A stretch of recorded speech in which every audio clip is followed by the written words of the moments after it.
Hey,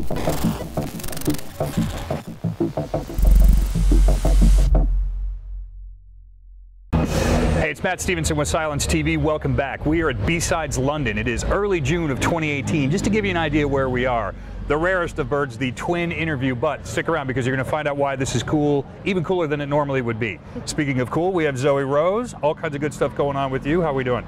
Good, yeah. I mean, the conference, as usual, was amazing. Learned lots, met a lot of really cool people, so I'm happy. What was the session? Now, you were doing a workshop yesterday. Yes, so I did a workshop called Hacker Academy, and it looked at teaching non-technical users how to hack to better understand and protect themselves. It was based on a program that my colleague David Prince and I developed, and over the years we've worked through the methodologies to create a pretty awesome program.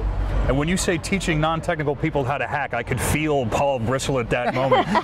Paul Holland, you also are here doing your very first session at BSides. That is. What do we got going? So I was talking about understanding risk and how it affects your business. So it's kind of the other way round. It's talking to the technical people and trying to get them to think about the non-technical sides of it. You know, so in security, we have the CIA triad, the confidentiality, integrity and availability of information. Now, everybody tries to protect everything. That's the default stance. So I was trying to take them back to say, look at your business, look at the company you work for, and understand what is important to them. You know, is it the confidentiality, or is it the integrity of the data, or is it do your systems need to be available all the time? And get them to concentrate on those things and work out what they need to do first. Now tell me if I'm shoehorning you two together on this, but it feels to me like there's a place for your minds to meet in that what you're doing when you're teaching non-technical people how to hack, it's to make them better in dealing with the technology. And as far as the risk of that is concerned, if they understand more about the technology in their shop, that can help them put themselves in less risky positions. And I'll let either one of you take that one. Just tell me that I'm right or wrong.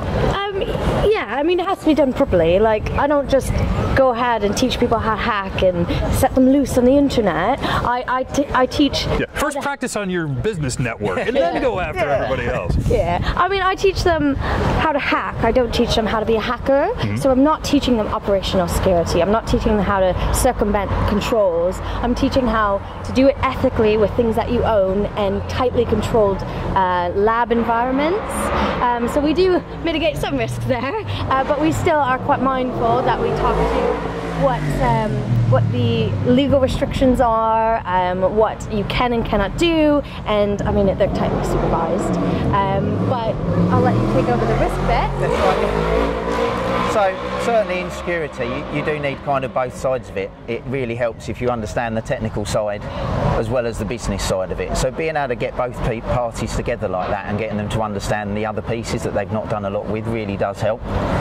Now, if you've watched a lot of these videos, and certainly Zoe's that we've done before, two threads that we've touched on a lot are hacking and risk. One thing that we have talked a lot about the word hack, and it's more about the spirit of that word, not like you say, not teaching them how to circumvent security, but you see inefficiencies in a system and you use those either to improve the system or to do horrible things. Obviously, not the horrible things. No, I'm an ethical hacker. No, I explain it as is a light switch, you know. Instead of thinking, what does this thing do, you turn the switch over and say, actually, what can I make it do for me?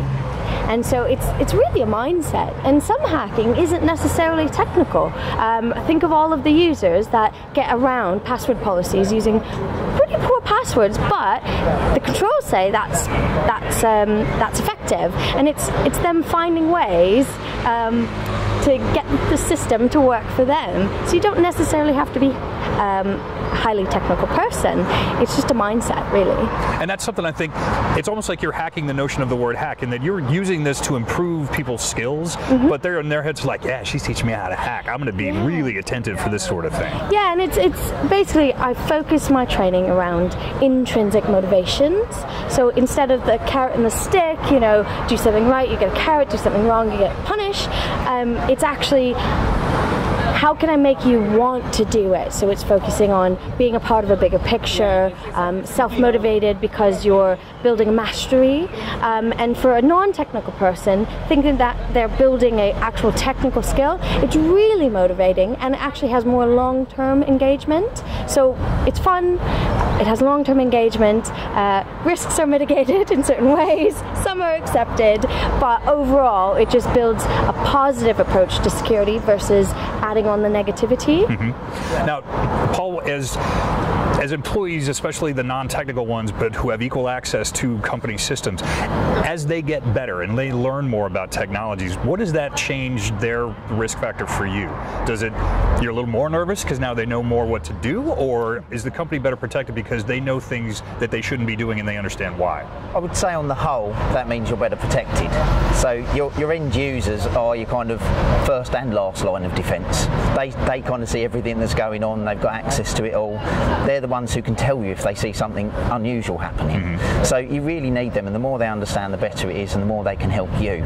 You just need to be encouraging in that environment so that they tell you if they see something unusual, or if they've done something wrong, like opened a dodgy attachment, clicked on a link. You need them to tell you. You don't want to be, it's definitely not the stick with that one from my point of view. You want to encourage them to come out and tell you rather than try and hide the fact that there's something going on that they don't understand. Now, do you find if you've built a strong corporate culture with regards to security and risk, people are willing to tell you when they've screwed up, when they've clicked something that they're not sure about, or is it still the and just close their laptop and try to figure out what did I just do? So far, I've certainly found that does seem to work well. I mean, we certainly, where I work, we certainly get a lot of people who will come and tell us when something isn't right, or when they've done something that they shouldn't have done, and they're quite good at fessing up on it.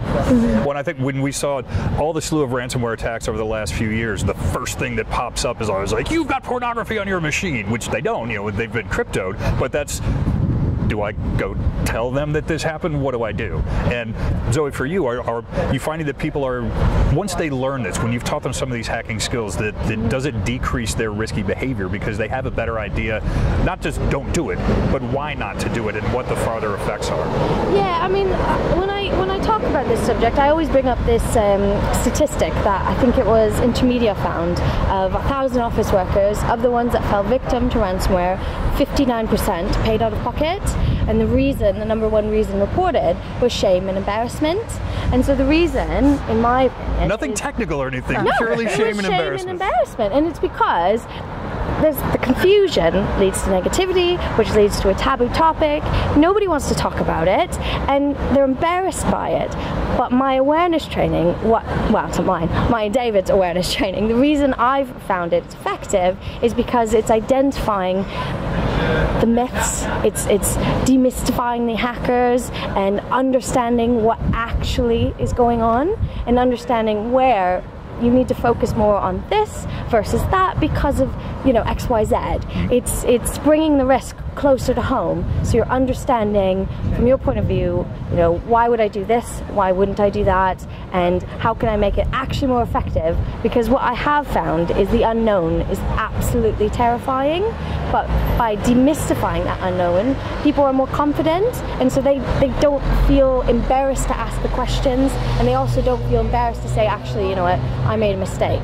Because when I present, I don't present saying, I'm perfect, I never make mistakes. I say, well, this is a horror story that I've been through, and this is where I've made mistake. And I think that kind of sets the tone so that people don't feel embarrassed to ask questions, but also say, as a technical person, she even makes mistakes, so it's okay, we're human. Yeah, we've done similar, so where we've had some of the phishing emails come in, we've actually gone and done an education piece to say, we received this, we nearly clicked on the link, and go out there and say, that anyone can get caught out by these. It doesn't mean you're stupid just because you've fallen for it. Right.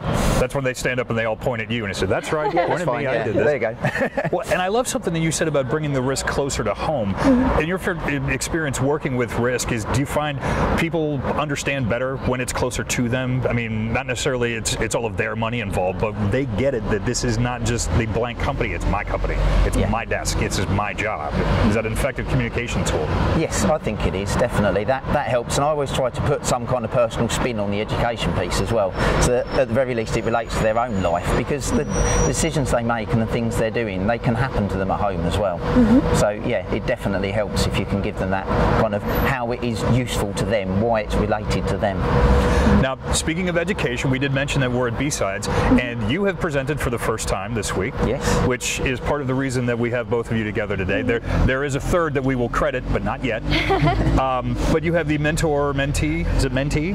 I think so. Something? So. That sounds right. I'm comfortable with that. Connection here. And I think that's something that's great about BSides, and that maybe everybody doesn't know. So tell us about that. What is the process for getting involved, becoming a speaker, moving from speaker to mentor to Jedi to Obi-Wan? As a Star Trek fan, oh man, I went the wrong way. Apologize. It's a pure Vulcan culinar.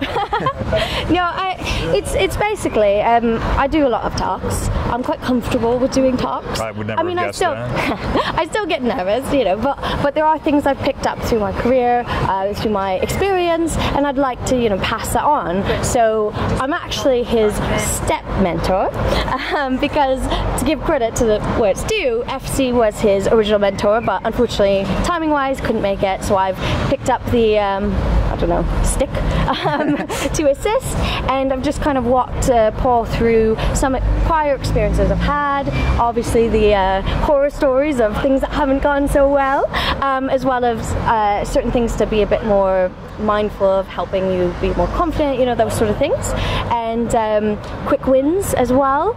And then obviously during his talk I listened, and then I gave some, you know, hopefully helpful feedback. But basically at BSides they have this brilliant program where you can sign up to be a speaker, but they also have a rookie track. So if you've never done it before, you can sign up as well. So you have, it's not like you're competing against industry recognized speakers. You acknowledge that you're starting out, you have a great idea, but you're a bit new, you want help, and so you can ask for a mentor, and so the mentor people can then sign up and say, actually I'm comfortable being a mentor. Obviously, I didn't do that program. FC did. Now, for the record, FC, of course, is the legendary ethical bank robber, Freaky Clown, who you may recognize from previous videos on Cylance TV. He's or the brilliant. good work he does in the world, yeah. Yeah, I mean, he's absolutely brilliant. So if you ever want a mentor, I mean, reach out to him for sure. I hope I've held my own on this, but we'll see. Hey, Paul's still alive. I'm still here. I mean, there's not rotten fruit or anything on him. No fire, no explosion, so that's a good sign. But yeah, no, it's a brilliant program, great for people that they have a great idea, but they're a bit shaky on if they're confident enough to actually present, I think. So what from your point of view, I guess? Yeah, no, absolutely. So yeah, it's something I've wanted to get into for a while, the presenting, stand up and doing talks. But yeah, I've felt really nervous about doing it. So when I saw the BSides do a rookie track, it's a shorter presentation than most of the others as well. And the fact to get a mentor, I thought I'm going to go for that. I want to give it a go. And it's an ideal way of doing it. And I've been very fortunate to have two mentors this year who have both been really good. Walking into the right room when you got FC and Zoe in there. Yeah, that's it. I've been really lucky, and they've both been extremely helpful, and I couldn't have done it. It wouldn't have been anywhere near as successful if I hadn't had that help. You know, thank you very much, and I will certainly say thank you to FC as well. They're just being able to run the idea, you know, my whole idea past them, for them to review it, because you need it to be a story. It needs to flow through, and to do that on my own, never having done it, is actually really tricky in itself, let alone the fact of having to stand up in front of a room of people, which is very nerve-wracking. And it's something that we've talked about in this. We try to talk to as many different types of security as possible, and really focus on the notion of community as an industry, including I wish that the vendors would stop fighting each other, and we all start banding together, one, so that the users don't hate the vendors don't hate each other, and we can all focus on the bad guys. Do you find in the rookie track that the room is different, that they're more willing to accept some ideas that may be out of their normal sphere, some mistakes that might cause you or FC to take some heat that maybe you don't as a rookie, or are they throwing rotten fruit at everybody? From my point of view, I actually noticed it is a different feeling, but it's not necessarily that we're like, oh, you know, he's a rookie, we'll be nice on him. It's recognizing that he knows what he's talking about. if it takes a bit longer to do it, nobody really gets, you know, impatient or bored or anything. I felt it's very inclusive, very supportive, but also what I found that you might not have thought is people are more comfortable asking questions. Interesting. Which I thought was really interesting, and they were really good questions, so I actually really enjoyed it. Yeah? Yeah. So how does that feel when you're on stage, first time up there, and now you've got, you know, a lot of, I mean, there's luminaries in the audience, there's people you don't know, and they're starting to pepper you with stuff. I mean, you know your stuff, but you don't necessarily, you're not used to knowing it in front of a room full of X amount of people. Yeah, it did feel really weird, definitely. But I mean, yeah, the questions at the end, I probably had 8 to 10 questions at the end, and they were good questions, and you know, that's the difficult part of it, because you don't know what you're going to get. But fortunately, they were good and relevant questions, and I feel I managed to answer them reasonably successfully as well. And I've got to the end of it and feel much better, and actually definitely want to do it again. All right, that's what we love. Yeah. So people that are looking to follow, whether it's the well-known industry veteran, the industry veteran who is on his way to being well-known, where can people find you all out in the world? I'm on Twitter.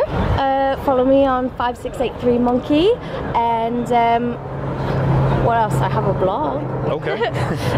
It's zoerose.ca, or you can follow my company, which is Baringa Tech, or just Baringa on Twitter. All right, all that good stuff. Paul, what about you? So for me, I'm also on Twitter, so I'm Paul Infosec on Twitter. At the moment, I don't really have anything else, but I'm probably going to start looking at doing a blog at some point shortly. Now that you're on your way to being famous. And also for information on BSides, make sure you check out them at BSides London, because you can ask questions, find out how to get involved, and literally you could walk into this situation where you've got some of the best mentors possible. As usual, if you're looking for us, all the good stuff about Cylance you can find at Cylance Inc. and at Cylance Insider. The website is threatvector@cylance.com. My name is Matt Stevenson. You can find me at PacMatt73. All kinds of great people. We're going to go see if we can find you some more. Stick around.